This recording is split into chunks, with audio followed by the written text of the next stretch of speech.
Okay, folks, we're live. Welcome to the Business Intel podcast with the hosts Warner and Mario. And today we're discussing the housing market dream is dying. 4 topics, 5 minutes each, 20 minutes total show. Psychology always lacks fundamentals. Number one, some markets are not doing well. Number two, three is interest rates have doubled. Four, house is a horrible investment. And this is all coming from on the ground intel or signals intel, or as we call human intel, which we'll talk about more in depth. So anyways, guys, number one, psychology always lacks fundamentals. And what that means is the fundamentals of a market could be deteriorating rapidly, and the psychology is still going like that. Why is that? Because human behavior, as Mario and I have discussed in the past, does not really look at when you're in this euphoric kind of like blissful state. It doesn't look at the fundamentals. That's how the fundamentals can go that way and euphoria can go that way. And you're kind of seeing that in the market right now because some markets are doing well and other markets are not doing as well. It sounds like a guy just started his lawnmower right near me. So anyways, right now in the housing market, what we see is some markets are doing well, some markets are not doing well. And basically, sorry guys, this dang lawnmower, just every time I start broadcasting outside, lawnmower starts going on. But this is the life we lead. So right now the housing market is sort of deteriorating, but in certain markets like Hawaii, Los Angeles, Florida, they're still going crazy, gangbusters. But that's not going to go on forever. And what we're seeing on the ground is like prices are going through the roof. The what else? Credit card debt is at all-time high. People are losing their jobs left and right. So that's going to start impacting the housing market. And why is this important? Well, if you're an investor and you're looking for good deals, well, good deals are coming because the underlying price on a house is skyrocketing and the psychology is going to catch up. Mario, your thoughts? Yeah, I'll just give you a rundown, Warner, of like the 10-year Treasury note currently is at 4.022%, and the 2-year Treasury bond is at 4.496. You got an inversion right there of about 0.47 or 470 basis point. CPI right now, it just came out at 8.2%, but if you go to Shadow Stats, it's over 18%.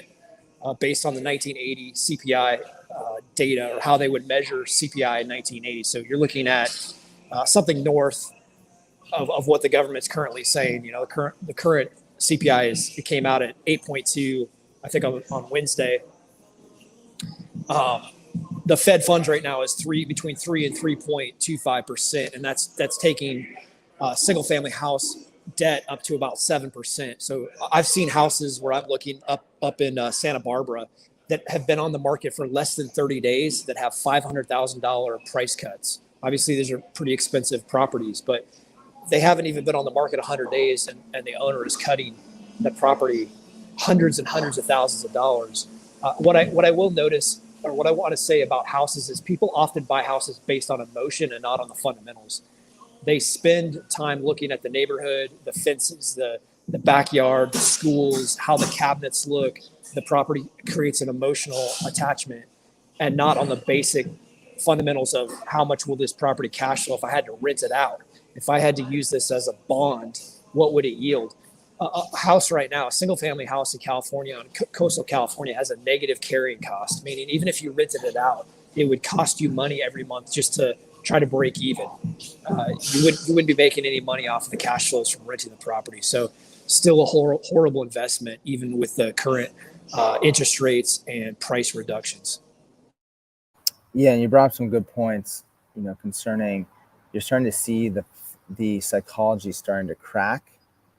Because what happens with psychology, and this is important as an investor, whether you're in the stock market or you're in the housing market or any market, because what happens, people have a tendency to do is they follow the crowd. And the reason why people follow the crowd, and you may not like this if you're listening, is because you're lazy. You're straight up just lazy.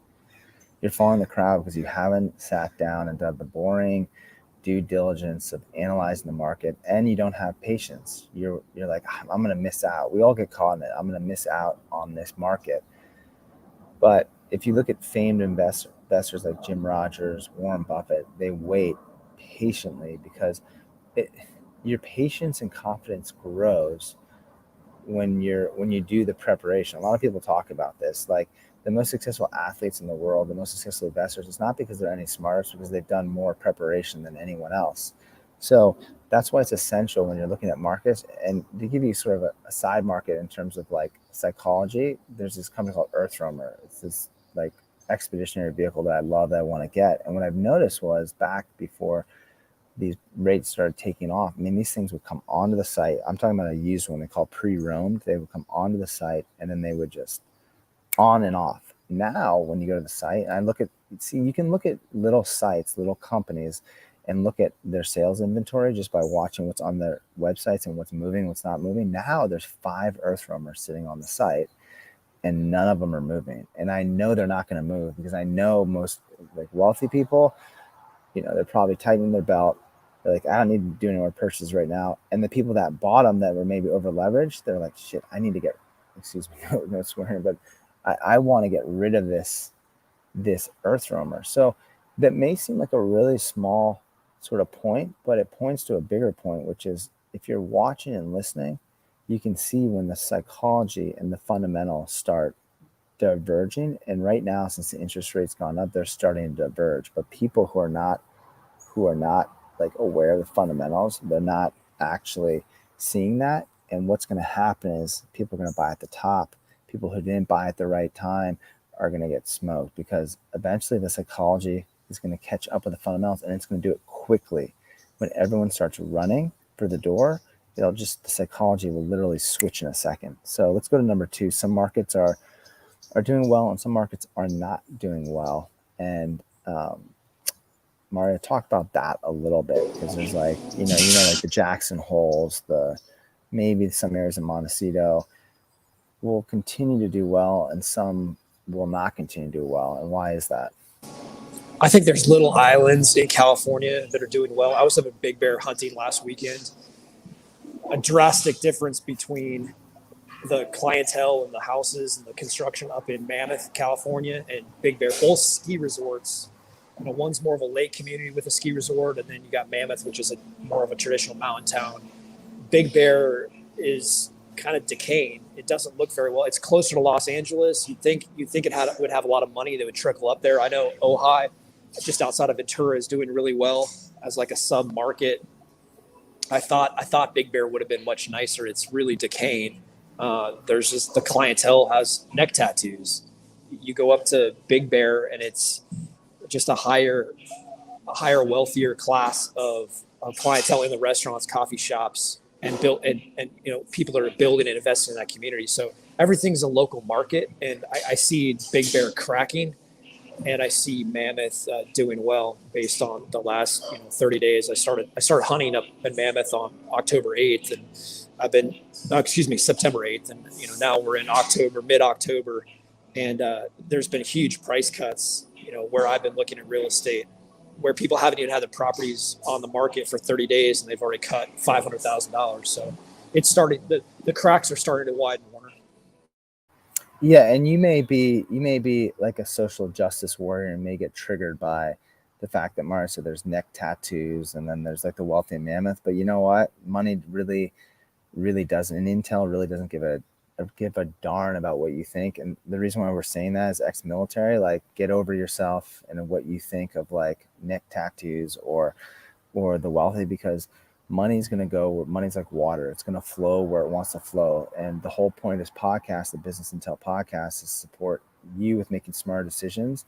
And the way you don't make smart decisions is by letting your emotions come in. Why don't Big Bear? I like Big Bear. It's a good little place. Well, that's why we're giving you the intel. Big Bear is not buoyed by a strong market. And I'll tell you why. Because on the ground intel, look at the 2 different geographies. I've been up to Big Bear. Big Bear is basically a high desert with trees. It's not as desirable as Mammoth, which sits on the Eastern Sierras, which is in a beautiful location. So this is something to think about in terms of intel when you're buying real estate. Land is one of the most important things. If you look at Mammoth, you look at Tahoe, you look at Jackson Hole, you look at Montecito, there's reasons why those areas are so so amazing because of the land, because of the microclimates, because of the topography, because of the access to the beaches and the oceans and the mountains and the streams.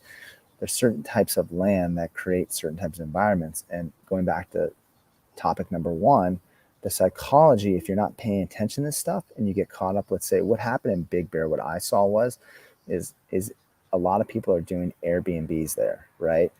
And the reason why people went to Big Bear to do Airbnbs is because they're priced out of every other area. So more and more people came in to a subpar area, in my opinion, because of the topography, the land, the location, and they started doing Airbnbs. But when the demand dries up, the second and third tier kind of markets where people want to go, Big Bear, they're going to dry up also because, you know, you had all this, not to get too deep into it, but you had all this inflationary money coming in and into the middle and lower classes, and they were driving up Big Bear. But once that dries up, now as credit's drying up because of the interest rates, which will take us into topic number 3. Well, actually, let's flow right into it. Because of interest rates, then what you're going to see is a less demand. So an area like Big Bear is going to get absolutely, I mean, Mario and I've called this on, listen to this entire channel about Bitcoin. Big Bear is going to get smoked. It's straight up going to get smoked. I know the environment. I've been there.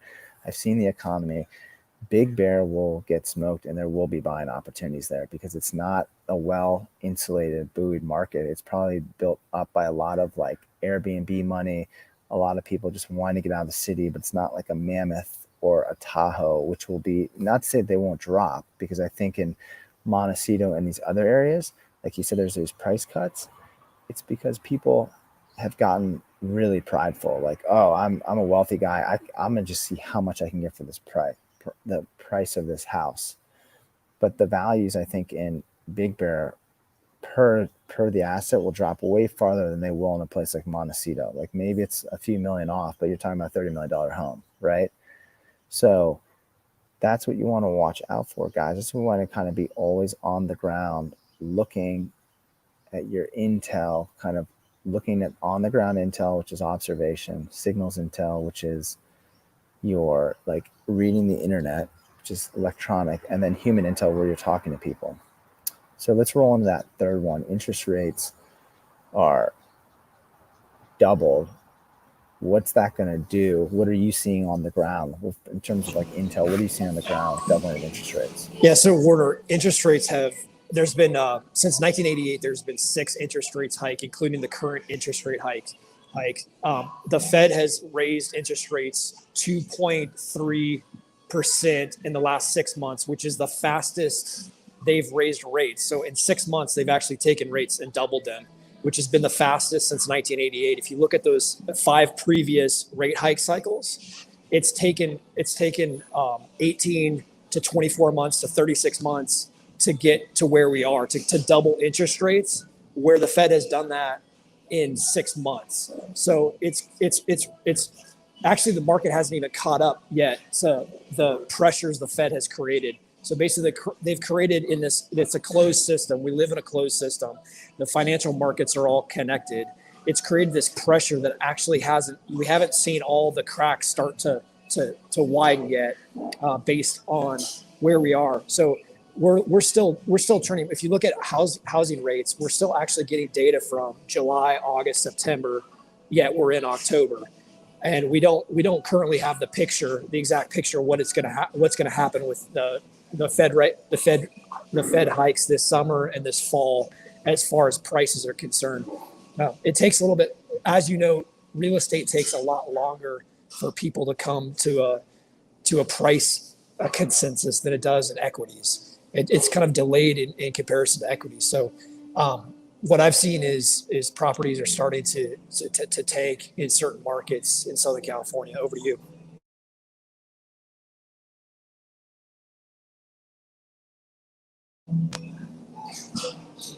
Warner, you're muted. Oh, no. Yeah, thank you. Here's what happened. An interesting point just came to my mind. When the cost of capital goes up and you don't have a huge cash position, which is most people, because what a low interest rate environment does, it gets you to focus on debt. And you're like, I can just take more debt. I don't need a lot of cash. What happens is you don't have a huge cushion. As interest rates go up, whether you're in commercial real estate or you're in, where is it? You're just a low residential. Your cost also with inflation that's happening goes up. Everything like maintenance, taking care of your house. So what people are going to start seeing is that the houses are going to start deteriorating because people are going to go, I overextended myself on this payment. If you went a variable rate loan and now it's ballooning, it's popping, I've overextended myself. Or maybe I have a decent rate, but I took on too much because of low interest rate. I was like, oh, I'll have that house. I'll have that extra house in Mammoth, or maybe I have this extra Airbnb property. It's like this cascading effect, like derivatives. People just keep stacking on more debt, on more debt, on more debt, but they didn't look at the downside. They didn't do the margin of safety. So they're in this situation where the costs are going up. So what you're going to see is you're not only going to see the cost to buy a house go up, you're going to see the quality of the houses sitting on the market right now go down because people aren't going to maintain them. They're just going to say it's an extra home or it's their own home. I got to get out. I lost my job. So you're going to see a quality go down and prices spike in the markets where individuals don't have the money to maintain that house. Like in Montecito, these guys are wealthy. Jackson, they're going to maintain it because they've gotten to this point because they've saved their money and they know how to build up a cash position. They know how to maintain their stuff. That's why they are where they are. But because of the low interest rate policies, places like Big Bear, or people, I know a lot of people for a fact bought Airbnb properties in Big Bear because it was like the big thing. But now when gas prices are spiking, lift ticket prices are probably going up, everything costs are going up. All these houses, especially in a snowy environment where there's a lot more maintenance, the quality is going to go down. So you're going to have interest rates going up, quality down, and I think you're just going to start to see prices just dive bombing because people are going to like, why? And then not to mention the psychology is going to tank off and go like, well, why don't I need a place in Big Bear? It doesn't look that great. You have all these issues and you're charging this amount. So there's a huge convergence coming that's going to get really interesting. And that takes us to our last point, which Mario talked about before. These all kind of tie together. This is why a house is a horrible investment. Here's why. Here's the main reason why.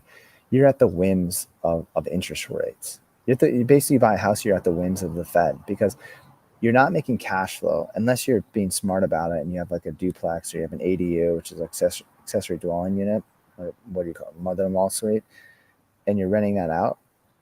But 9 times out of 10, most people are not buying homes unless you're a hedge fund to leverage that debt in the house to make money off it. You're just buying it and you're paying for it. And now you're in a high interest. So say you bought a house that was a great house for I don't know, say $1 million in Big Bear, and now the interest rates have doubled. Well, at some point that house is going to get cut in half. So you just lost. Let's say you put down, I don't know, $1 million. You put down 200,000. Well, now you're just like, you just got cut in half to 500,000. Maybe it goes lower to 400.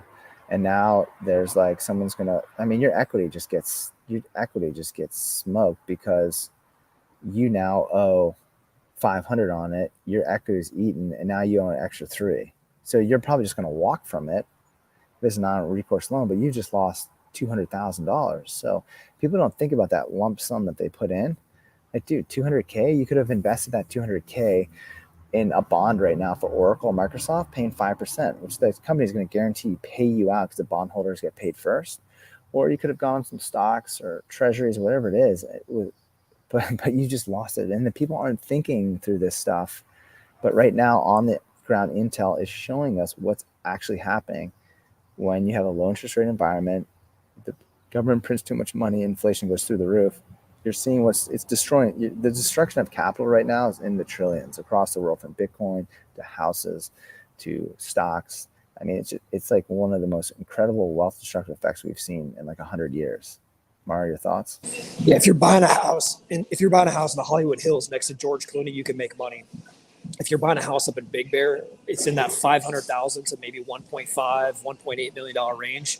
It's all based on debt and interest rates. Those houses, and like you said, the quality of the house up there is nothing compared to Mammoth. It's nothing compared to Jackson Hole, and even those two communities are nothing compared to Montecito. And I've watched those markets for over a decade.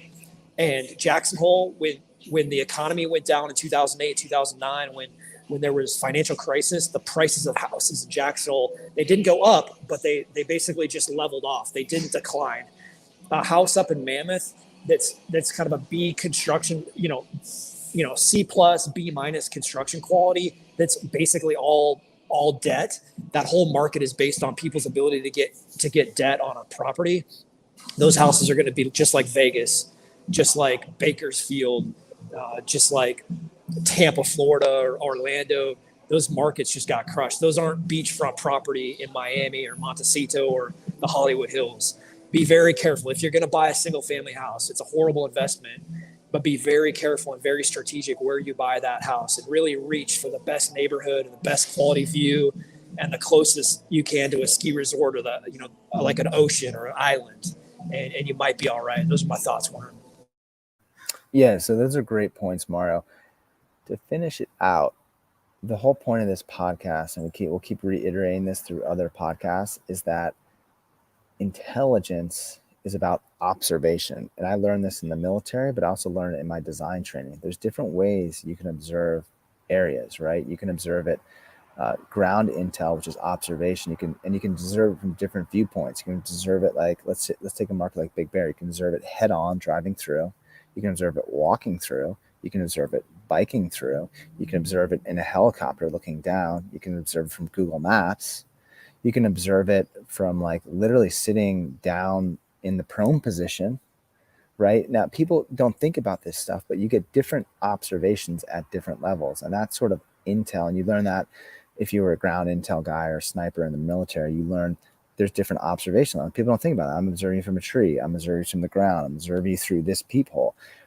Take that on anytime you're walking anywhere. I'm going to just stop for a second and I'm going to watch the pattern of life. I'm gonna sit in a coffee shop and I'm just gonna listen, observation, or I'm gonna sit in a coffee shop. I'm gonna talk to them. Every time I talk to a business owner, I ask them, "How's your business going? What problems are you dealing with?" You'd be amazed at how much information, because people just want to share that stuff. How much information you get, and then obviously on the internet, you can get your data, your statistics, eyewitness accounts from people on YouTube. It's a great platform that we're on right now, where people are sharing the stuff they're seeing. But that's ground intel's observation, human intel speaking to someone, and the signals intel we're kind of changed into the civilian department here. Signals intel is like the electronic website information. So start thinking about that, guys. How are you going to get your intel? Don't just walk around blindlessly, smoked out of your mind on pot or, I don't know, on some painkillers, whatever it is. Get off all that stuff. Get your mind clear and start paying attention to what's going on in the world, and it'll make you a better business individual. You'll make smarter decisions because you have on the ground info. Don't rely on these major news networks that do it. They're just feeding you a pack of lies. Oh, inflation's up. Oh, inflation's down. Well, you can get more information by just being on the ground. Those are my final thoughts, guys. Mario, do you have any final thoughts, or that's you're good? No, appreciate it, Warner. Yep. So guys, like, comment, subscribe. If this message provided value for you, please, we ask that you share it with someone else, and we look forward to connecting with each and every one of you in the future. If you'd like to, like some topics you'd like us to cover, comment below. We'd love to engage with you. We're just starting this channel out, so all the support that we get would be amazing, and we look forward to connecting with each and every one of you in the future.